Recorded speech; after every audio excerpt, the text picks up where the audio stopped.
Les amis, j'espère que vous allez bien. 0-0 pour ce match Barça-Girona un lundi soir. On va être sérieux, parler français, hein, pas de parler chinois.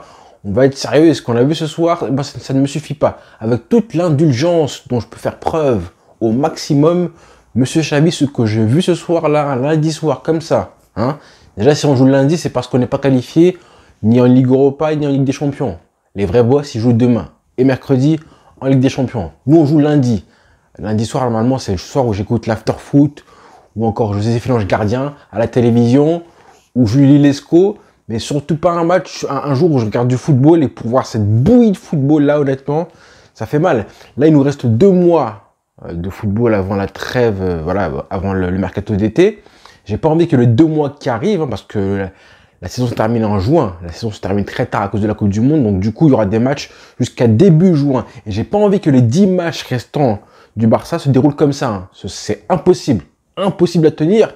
Certes, je pense que si on avait seulement 5 points d'écart, le match aurait été différent. Mais ça veut dire que là, mentalement, on n'était pas avec l'exigence minimum d'un club comme le Barça. On veut les 100 points. On veut les 100 points ou au moins laisser une bonne image après ce qui s'est passé le 4-0. Là, on veut que la Liga se termine sur une bonne note. D'accord, avec des matchs consistants et une suite qui donne envie qu'on se projette vite vers l'année prochaine.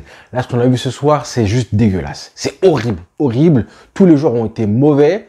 Honnêtement, l'équipe a été mauvaise. Xavi n'a pas été bon parce que dès le début du match, avant le match déjà, tu te dis bon, certes, tu veux un petit peu relancer des joueurs.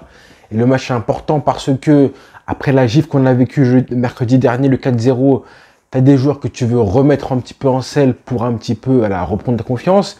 Mais le match est important, hein, parce que c'est là qu'on voit les équipes, les grandes équipes qui ont fait un mauvais match quelques jours avant, qui se sont mangés une vraie tarte, comment l'équipe va réagir. Et là, Xavi, son rôle, c'est de faire le maximum pour aider le maximum l'équipe. Hein. Et quand tu vois la composition, bah, t'as encore du mal. Sergio Roberto titulaire, je pense qu'il l'a mis parce que il manquait ce joueur au milieu de terrain qui peut un peu se projeter. Mais c'est pas Sergio Roberto qui va être ce mec-là, loin de là. Kessié qui avait fait un bon match, ou en tout cas une bonne première mi-temps lors du Classico, était encore sur le banc. Premier souci. Donc voilà, il nous manque encore une fois ce mec-là dans les petits espaces qui va un petit peu...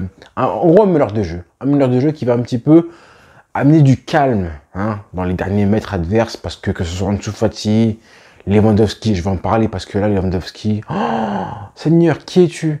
Et puis Rafinha qui égale à lui-même parce que Rafinha, hein, moi ça y est, hein, je suis convaincu que ce mec-là, je le mets même derrière Ferran Torres, carrément. Ansu Fati et Rafinha, je les mets même derrière Ferran Torres, sachant que Ferran Torres, c'est pas bon non plus, loin de là. Mais bon, tout ça pour dire que le Barça n'est pas bon. Nous, on veut vraiment une équipe, je veux un Barça avant la fin de la saison qui montre un bon visage. Même si on s'est mangé une gifle, il faut que le niveau d'exigence des joueurs... Parce que là, je sais très bien que là, si on a 2 points d'avance ou 3 points d'avance, le match aurait été différent. On n'aurait pas joué avec l'état d'esprit avec lequel le Barça joue ce soir. Ça me dérange, moi. Ça me dérange parce que je veux avoir des tueurs dans les 2 surfaces de réparation, des joueurs qui se battent, comme Gavi, par exemple, comme Araujo, encore une fois, qui ont été les 2 seuls joueurs qui ont montré un visage intéressant en termes d'engagement, et Baldé aussi, mais le reste, quel match soporifique. On s'est ennuyé comme pas possible. Mais à la fin du match, c'était flagrant que les joueurs, ils voulaient même gérer. À aucun moment, j'ai vu une équipe qui voulait vraiment se procurer des occasions, pousser, mettre de la vitesse, intensité, et j'ai aucun moment. Donc pour moi, c'est une purge. Et ça, je trouve que c'est quand même de la faute du coach, ou au moins sa responsabilité que son équipe n'ait pas cette espèce d'exigence où les mecs, faut les secouer, quoi. Faut les secouer. Donc, ou au moins le capitaine. Mais bon, le capitaine, on sait que Busquets, lui, c'est le symbole d'une équipe qui joue, avec une intensité 0, malheureusement. Donc, forcément, les joueurs suivent.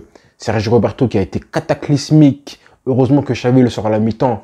Parce que vraiment, c'était dramatique. Dramatique, un joueur aussi limité que ça, qui est titulaire, qu'on nous fait croire que oui, Xavi, rappelez-vous ce qu'il avait dit Xavi en conférence de presse, que ce monsieur-là, comme quoi c'était un des joueurs qui a subi, selon lui, un des traitements les plus injustes de la part des fans. Mais regarde le niveau du mec, quoi. Regarde son niveau qui, malheureusement, contamine toute l'équipe. Toute l'équipe n'a pas été bonne, comme j'ai dit, à part Araujo, Gavi et Baldé, qui ont été les 3 seuls joueurs qui ont été au niveau. Avec un petit peu Jordi Alba, quand il rentre, il fait un peu du bien. Et je me suis dit, peut-être que le coup tactique de Xavi à la fin, parce que moi, j'ai pas compris, j'ai pas compris de faire sortir Rafinha pour faire rentrer Jordi Alba et les gauches. J'ai pas forcément compris. Mais pourtant, on a vu un bon Jordi Alba qui a apporté un petit peu, voilà, de la qualité de centre. Parce que Baldé en manque quand même, manque un petit peu de cette... c'est pas un bon passeur, Baldé. C'est pas un joueur, tu te dis, bon, son centre va être bon, va réussir à trouver un joueur.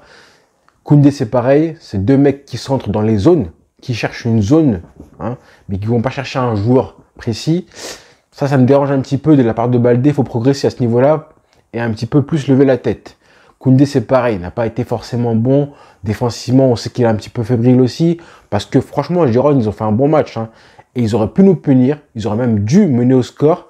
Parce qu'il manque leur grosse occasion. Qui a été une très belle occasion construite. Nous, la meilleure occasion qu'on a fait. La meilleure occasion qu'on a eue. Je crois que c'est presque le CSC, là. Le presque CSC de la part de Girona. Et à part ça... On a eu Lewandowski qui a tout raté encore une fois. Mais Lewandowski, mais qu'est-ce que t'es devenu, frère? T'es devenu quoi? Le mec, des contrôles, on dirait que son tibia, il est au niveau de la poitrine. On lui fait une passe, le contrôle, bah, la balle, elle repart d'où elle venait. Pas mal des têtes au hasard, des frappes trop haut alors que t'es à 10 mètres des cages. Franchement, Lewandowski, c'est compliqué. Hein. Ces prises de balles, c'est là qu'on voit que niveau la technique... Et l'action en fin de match, c'est vraiment un symbole. Niveau technique, déjà, on sent que ces prises de balles, bah, t'es pas Suarez. Clairement, t'es pas Suarez. Mais t'es pas même un attaquant aussi fin techniquement que Benzema, loin de là. Et pour moi, Benzema, niveau technique, comme numéro 9, c'est vraiment le Graal. Mais même Suarez, qui est même beaucoup moins raffiné techniquement que Benzema, il met une distance à Lewandowski comme pas possible. Hein. Et là, c'est là que tu vois un petit peu le sang-froid dans les prises de balles d'un grand attaquant. Et t'en es un, Lewandowski. Mais pourquoi là, je ne vois pas cette espèce de sang-froid, de calme, de lucidité pour d'abord faire le bon geste et après penser à la finition. C'est comme ça qu'un neuf y réfléchit. D'abord le contrôle, parce que lui, on dirait qu'il pense déjà trop à la finition. D'abord le contrôle, la prise de balle, je protège mon ballon et je fais le nécessaire pour me mettre en condition pour frapper. Et après, tu penses à la frappe. Là, ce qu'il fait en fin de match avec Araujo qui, encore une fois, fait le bonhomme, et casse une ligne, en conduite de balle, accélère, crochet et tout. Le centre en retrait qui est parfait pour Lewandowski qui fait le mauvais contrôle. Parce que le contrôle idéal, ça aurait été quoi? Ça aurait été un contrôle en pivot. Il fait le mauvais contrôle et du coup, il fait une talonnade foireuse. Alors que si tu pivotes du droit comme du gauche, hein, dans les deux sens, tu peux fuser le gardien et on marque 1-0, tu prends les 3 points. Mais là, Lewandowski, il ressemble à rien du tout. C'est inquiétant, hein. C'est vraiment inquiétant parce que même ma femme me regardait, elle me disait, mais c'est pas le joueur que j'ai vu au début de saison, hein. Loin de là. Déjà, le Classico, ça a été un flop total. Mais alors là, Lewandowski, et même pas, j'ai vu une petite connexion avec Rafinha, Ansu Fati, un truc intéressant entre les trois. On n'a rien vu du tout. Ansu Fati qui sort à la 60e minute, en boudin encore une fois, mais bon, là, encore une fois, t'as été mauvais. Rafinha, j'en parle même pas. Rafinha, comme j'ai dit, lui, je ne compte plus sur lui. Donc, à la fin, ça fait un match comme ça. Pendant 90 minutes, on n'a rien proposé de concret. Les petites actions qu'on a eues un petit peu, c'est vraiment on s'est précipité, on n'a pas forcément fait du jeu. Et à la fin, ça fait une bouillie de football avec des joueurs qui se précipitent pour marquer, mais qui ne créent rien pour marquer, qui frappent au hasard, qui vraiment du n'importe quoi. Donc vraiment, je ne veux pas voir 10 matchs comme ça de Liga qui nous restent.